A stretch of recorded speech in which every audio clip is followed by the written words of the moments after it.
Hello and season's greetings to all of you.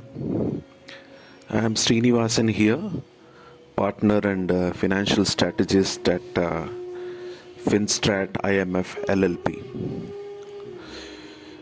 On this ShubhArambh 2023, I would like to touch upon few things very briefly only on this occasion.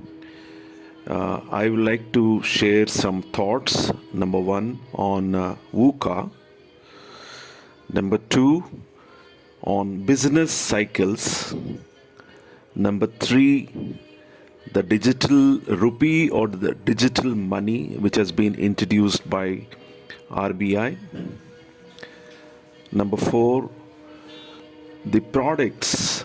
How do we look at multi-asset class category in the newer environment? Number five, the standard, the Finstat standards.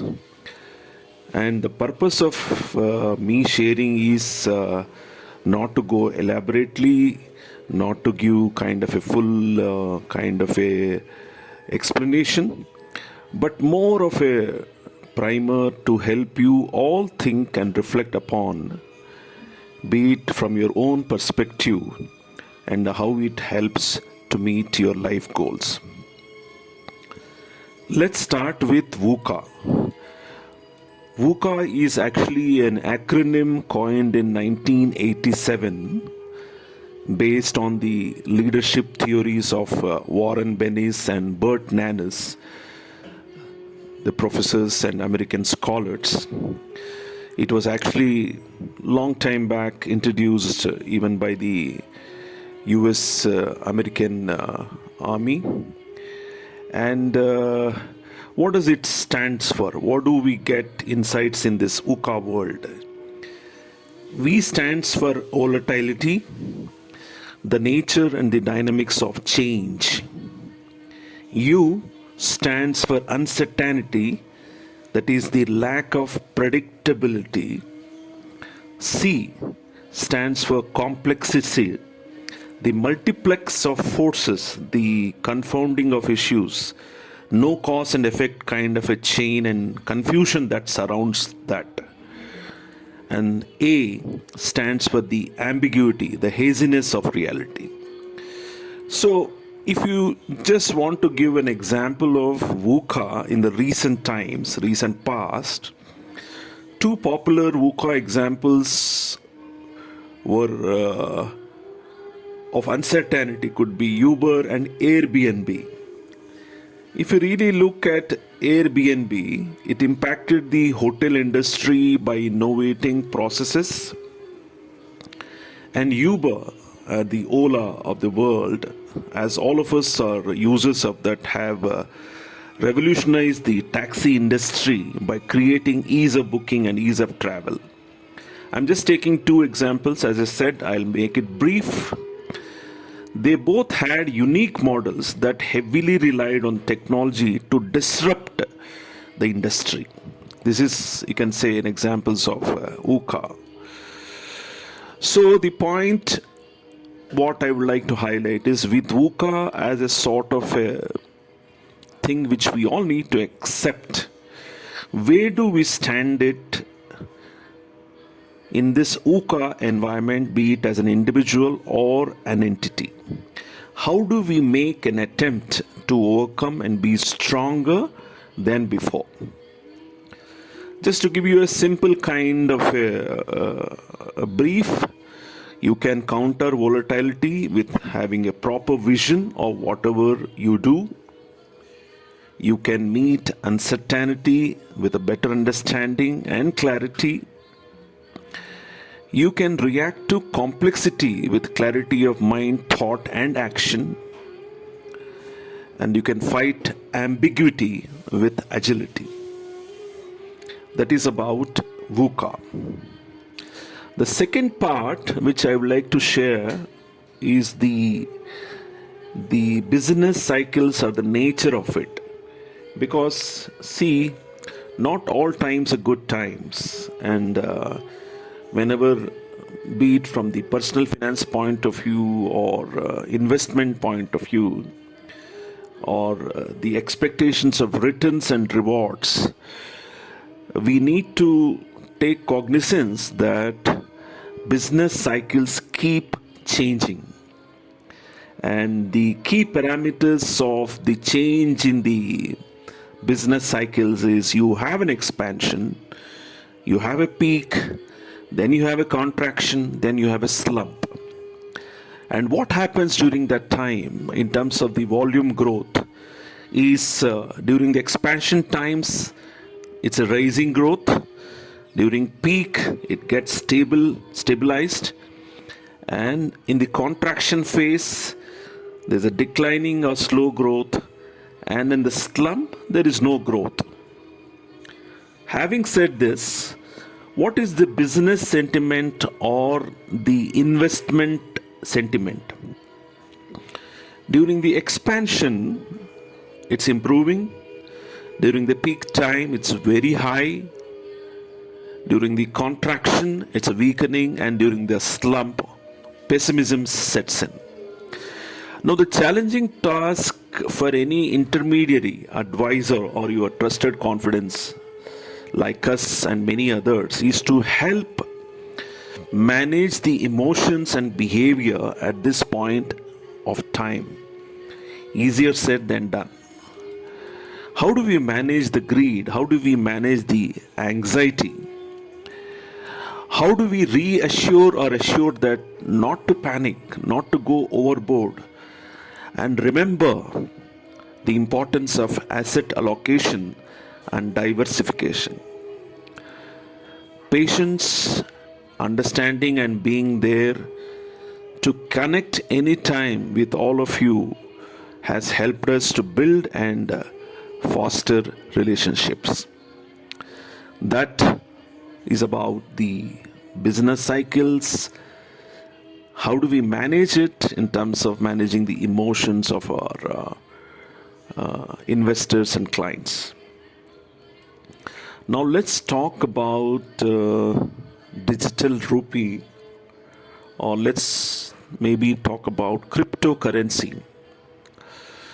So before I come to digital rupee, in simple terms, cryptocurrency is a decentralized money free from any government or central bank chains. It relies on blockchain technology and uses cryptography to secure transactions done by people, making it impossible to counterfeit. To better understand cryptocurrency, you must know about three terminologies: blockchain, decentralization, and cryptography. And I would not like to spend much time on that, but suffice to say that decentralization in cryptocurrency means that the asset is free from governing bodies like central banks, and it is independent. But in the Indian context, it is monitored and managed by RBI. Cryptography is a cryptocurrency means secret writing, which means the recipient can only read messages. Now, people also buy cryptocurrencies from currency owners and exchange platforms, and they can even sell them to other individuals too. And the cryptocurrencies are stored in digital wallets, which are either hot or cold, meaning either on the internet or offline holdings. That's enough about the kind of a cryptocurrency. Now let's talk about the digital rupee, which is what I thought I will share with you. I will address the most common queries on digital rupee, or what we call as EINR or e-rupee. Now, the digital rupee or EINR or e-rupee is a tokenized digital version of Indian rupee issued by Reserve Bank of India as a central bank digital currency. In fact, it was proposed in 2017 and launched in 22-23 financial year. Now, the first commonly asked question, what is digital rupee wallet? Where can digital rupee be held? One is the e-rupee or the ENR is issued by banks. This wallet can be linked to your existing bank account, savings or current account. Basically, this is a digital representation of your physical wallet, and the e-rupee can be withdrawn, deposited from your existing bank into this wallet. Something like when we use our phone pay or the Paytms or whatever, basically it is going from your bank to that wallet. Here, from your savings bank, it is going to the wallet. This is number one. Number two, how e-rupee is different from UPI or the other fund transfer mode like NEFT, RTGS, IMPS. Now, e-rupee or the digital rupee is a form of money, a digital representation of a physical currency. Like you have a 10 rupee note, you have a 10 rupee INR, 50 rupees, 100, 2000, etc. So it is a representation of a physical currency, whereas UPI is a fund transfer modes of forms of payment. So the e-rupee is not limited to only payments, it's a currency. The third query, will e-rupee or digital rupee replace cash, debit cards or credit cards? No. Reserve Bank of India in its concept note states that e-rupee is aimed to complement and create an alternate to physical currency and not replace the current forms of money. It is envisaged to provide additional avenue of handling money to the user. Okay. Now, another query is e-rupee same as cryptocurrencies such as Bitcoin? The answer is no. E-rupee is a digital form of currency note and it has an intrinsic value as it represents a claim on the Reserve Bank's balance sheet. And e-rupee is issued by Reserve Bank and is a legal tender. Whereas crypto products such as Bitcoin do not exhibit any features of currency, do not have any intrinsic value, are not backed by assets, and are not issued by central trusted authorities such as RBI. Last but not the least, how can e-rupee be used? You can transact e-rupee through a convenient and safe digital wallet being offered by the respective banks. Around 9 banks are there, including State Bank of India.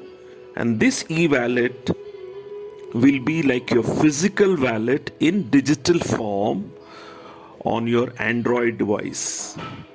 And e-rupee can be used to make payments to merchants and individuals who are also included in the group by using your e-wallet. And payments to merchants can be made through the unique QR code, like we have been doing or accustomed through other digital wallets, third-party digital wallets, as I say, in the current form. Now, that is about the digital rupee. Now, let's take, having covered that, in the current environment, in addition to focusing on your regular equity and debt classes, I would like to touch upon one class called multi-asset class. And multi-asset class is a category which we need to focus upon in terms of allocation. And who does it benefit?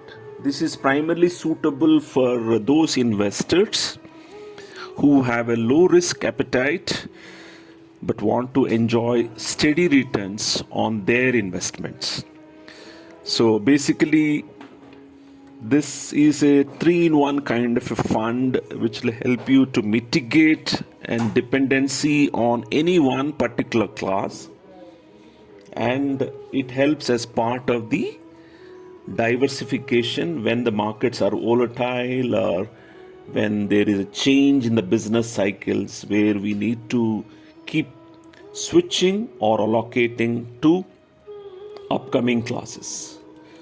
So, having said all this, let me also cover how does the standard or how does our behaviors come in terms of making all these environments and the business cycles favoring our clients. So that is where I would like to briefly touch upon a minute on the standards and the FinStrat standard. The FinStrat standard defines our core values and guides us in every interaction with our clients and each other. The key standard which we always follow is we measure our performance by the long-term success of our clients. We value our clients' trust in us and have the highest standards of confidentiality, discretion, and integrity. We will not compromise on our vision or values. Most often, but not, we manage to exceed the expectation of our clients, which is an endorsement of the good practices we have. We continue to learn, we connect, we collaborate, and we create. We are FinStrat. We are FinStrat IMF LLP. On behalf of Team FinStrat and all our associates and partners, thank you for being with us. Have a great year ahead of you.